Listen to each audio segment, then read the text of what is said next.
Hello, my name is Steph. I have Johnny here with me, and welcome to the Muy Hidden podcast. Woo! Now, ape-like creature, hairy humanoid with big feet. Oh yes, today we're going to be shedding a light on the legendary Bigfoot. Now, Bigfoot was my first introduction to cryptids. They were my first obsession, and the idea of a hairy humanoid ape-like creature roaming around the woods just fascinated me when I was a kid. But yes, Bigfoot.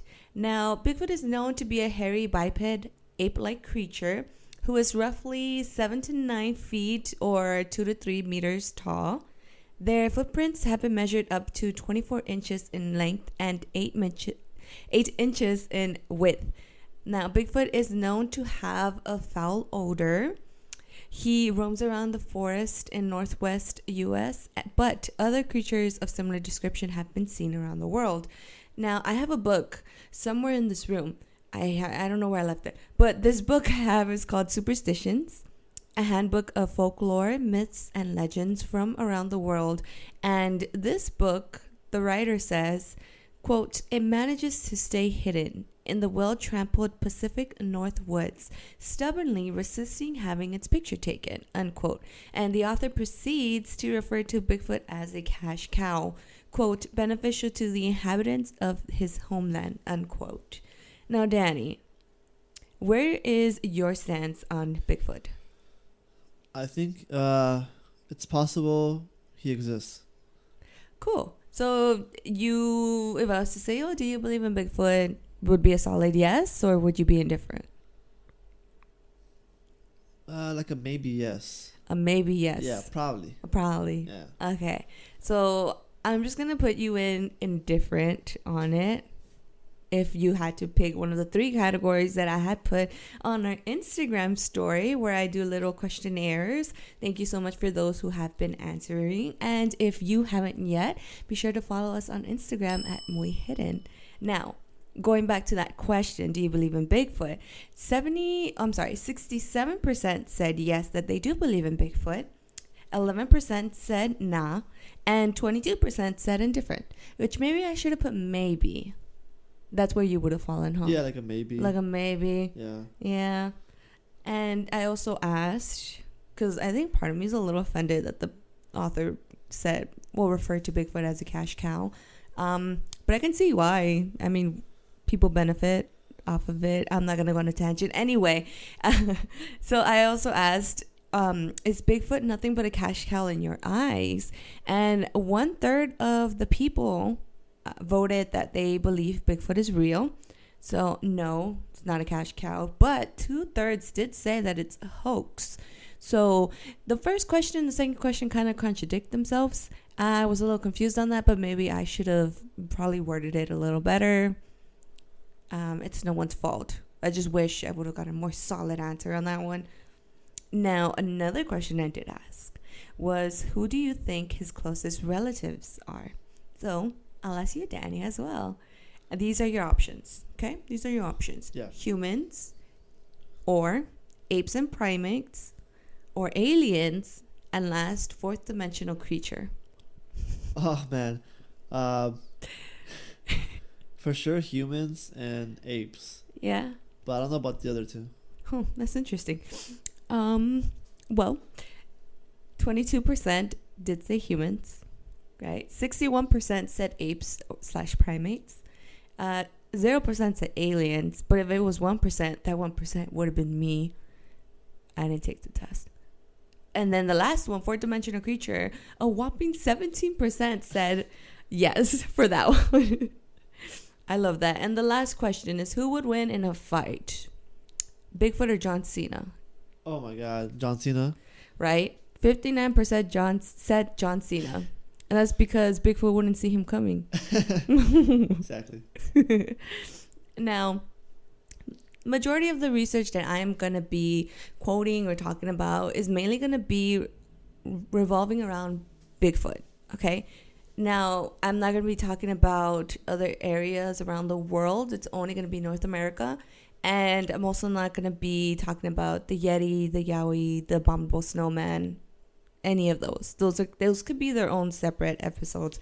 Right now, we're just going to be focusing on what we know from North America, right? And the earliest reports that we know of Bigfoot is that North American settlers reported sightings during the late 1800s and into the 1900s, with the occasional finding of footprints. National Geographic article, Forest Expert says Bigfoot is real. That's the title. Quote, Sasquatch stories go back centuries. Tales of mythical giant apes lurk in oral traditions of most Native American tribes, unquote. Which brings me to the first theory, okay? Now, can Bigfoot be a part of a species called gigantopithecus? Now, if I mispronounce any of the words, I do apologize. I am bad at that. But just bear with me and just go along with the ride. Now, going back to the first theory. It was presented by Grover Krantz, an anthropologist and cryptozoologist who studied at the University of California, Berkeley, and University of Minnesota. He was the first scientist to theorize Gigantopithecus and Bigfoot were one and the same. He theorized that sightings were due to small pockets of surviving Gigantopithecus, with the progenitor population having migrated across Bering Land Bridge, which was later used by humans to enter North America. Now, the last bit is still a theory, right? But we're still going to go along with this, okay? Now, what is Gigantopithecus? According to Wikipedia, Gigantopithecus is an extinct genus of ape from roughly 2 million to 350,000 years ago during the early to middle Pleistocene of southern China, represented by one species, Gigantopithecus blacki. They lived alongside humans but are thought to have gone extinct 100,000 years ago in Eastern Asia. So, we know for a fact that those creatures were real. Those animals were real. We have fossils that date back hundreds and thousands of years ago, okay? So Grant's greatest piece of evidence was from a biomechanical model of a cripplefoot cast, which is alleged to be a Sasquatch footprint, right? Grant was able to calculate the creature's weight, the height, the dynamic of the way the creature carries itself, down to the impressions of the muscle. This creature would have been 8 feet tall, or 2.44 meters, and weighing roughly 800 pounds, or 363 kilos. Now, anyone who argued with this evidence and would call it a hoax, Krantz would say that not anyone can create these footprints because, quote, it would require someone quite familiar with the anatomy of a human hand to make sure the connections between non-opposable thumb and absence of a thinner eminence, unquote. Which I found out that the eminence is like the base of the thumb. And if there's anyone out there who is much smarter than me and can help me realize what part of it is, I'm just doing this. Help me realize what part it is, let me know. Because I'm still confused. Internet did not help me on that one, no. Now, despite all of his efforts, his academic credentials, the majority of the scientific community brushed off his work. And do keep in mind, when he first brought up this theory, it was back in like 1963. So I'm pretty sure the scientific community probably sees it a little bit different now, or maybe they've come up with other theories, but at least this is just what I've gathered, okay?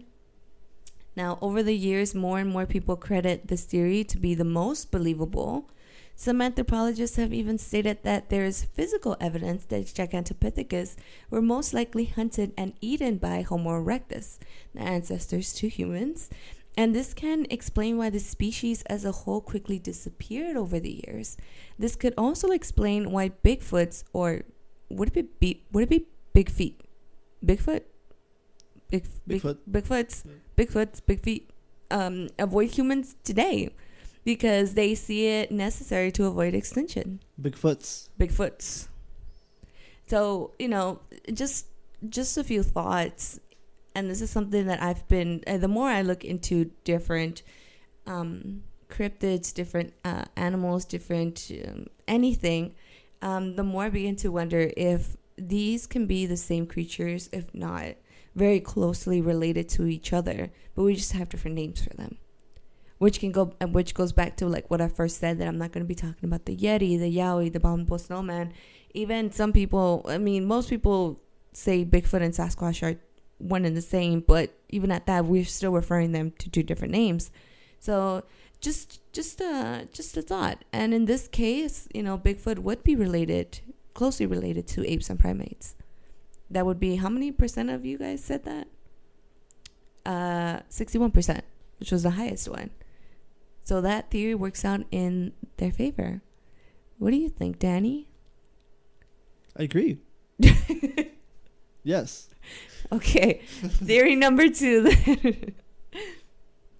Now, this theory is interesting to say the least. I found it at walkingbear.org.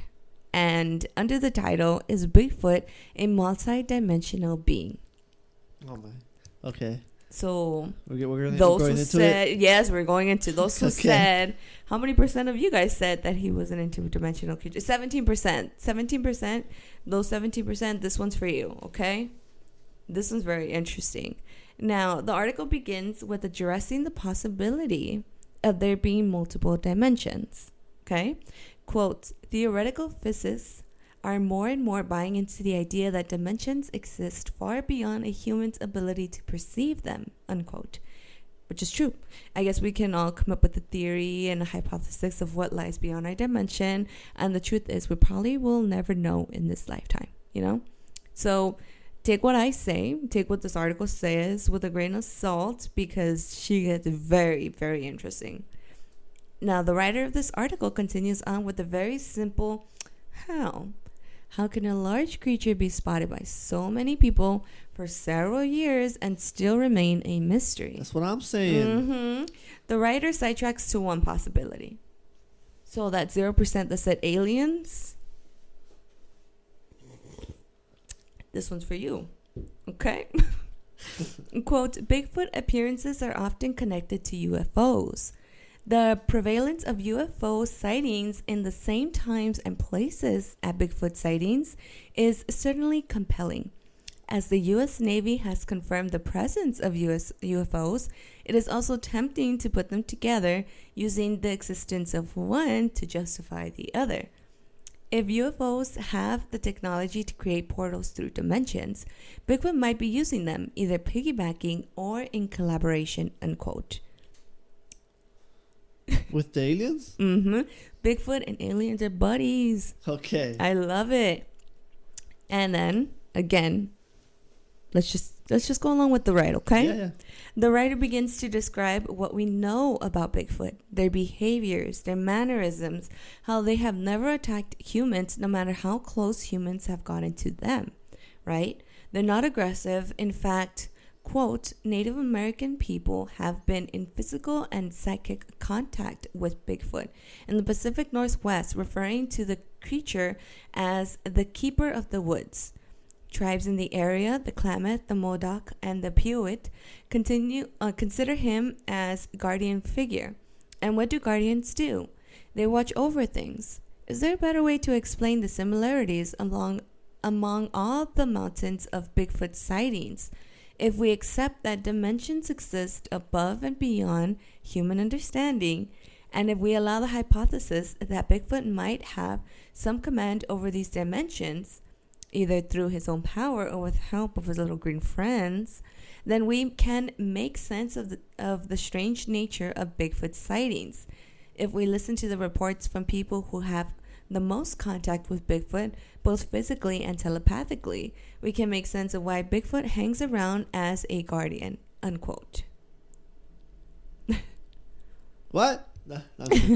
No, yeah, I get it. I get it. Yeah. I thought it was very cool, and I really, really like that. And I love the fact that, we can refer to him as, the guardian of the woods, our big brother, The guardians of the woods. Exactly. And he just uses these dimensions to jump from one place to the other because he doesn't want to walk a lot. So that explains why he's almost like all over the place. Yeah, he could be in one place and then He teleports to the other. Exactly. Whoa. It's I don't know. I love that so much. And That's cool. It is cool. I really do like it. I do want to add another site to kind of help this theory, which is a post by a Reddit user called u/Dano_911 titled "Ghosts, Spirits, and Other Paranormal Entities are fourth dimensional beings." And if you have listened to our third episode, yeah, I was thinking about that too. I also used what he said in that episode too. Yeah. And I'm going to read it now verbatim, okay? Quote, follow me here. Theoretically, if a 3D person met a 2D person, the 3D would have no difficulty understanding the 2D champ. However, the 2D person would have great difficulty understanding a 3D person. The 3D person would also be able to hide from the 2D's perspective by moving above him. Doing so would make the 2D person unaware of the 3D's presence, and the 3D would be able to manipulate 2D's environments in ways 2D cannot understand. So enter ghosts, spirits, demons, and everything else that goes bump in the night. If these are 4D beings, they would have the advantage of being able to hide themselves from our 3D perspective, making us unaware of their presence until they wanted us to know they were there.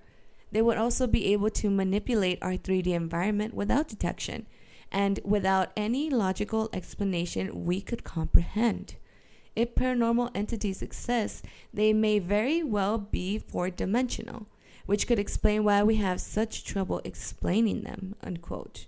And I know this theory revolves mainly around the paranormal like phenomena and all those creatures, but it can explain why Bigfoot and other cryptids are able to hide from humans for centuries.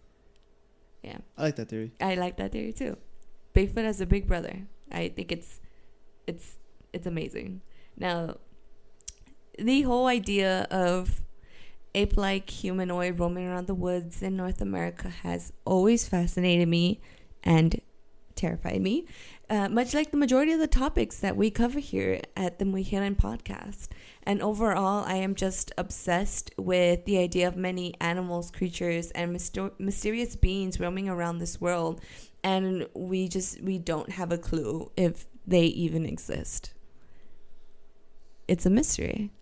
Yeah. Yeah. I do like that fourth dimension. The fourth dimensional one. Can only see, well, we can't see 4D, Mm-hmm. but they could see 3D and etc. Yeah. I like that one. Yeah, and like we talked about in the third episode, that would also explain ghosts if they can just go that way. We can't see them, and every once in a while they just kind of pop in and say hi. Yeah, that was a good explanation. Mm-hmm. Yeah. I really like that one. But, I mean, we may never know if Bigfoot are real. Is it Bigfoot or Big Feet? Bigfoot. Bigfoot. I'll just say Bigfoot for now. Bigfoot. We don't know if they're real. I would be willing to go out into the woods to maybe go camping and to, like, I don't know, explore. What do you think, Danny? I feel like we should go and not look for him, because when you're looking for something, it pops up. That's right. Okay. But when you look for something, like your shoe or something, it's never there. That's true. Yeah. You have a point. So we'll just go there and be like, hello, I'm not looking for Bigfoot. I hope I don't encounter anyone. I'm just here to have a chill time. Yeah, it's all the mentality. Aw. I mean, we'll see. We'll see what happens. And, you know, we will see everyone else in the next episode. Please tune in every Tuesday at 12-ish, because sometimes my internet's a little slow, at 12-ish for a new episode. And we'll see you guys again next time. Be sure to like and subscribe, and don't forget to leave a comment letting us know if you believe in Bigfoot or not. Alrighty, adios.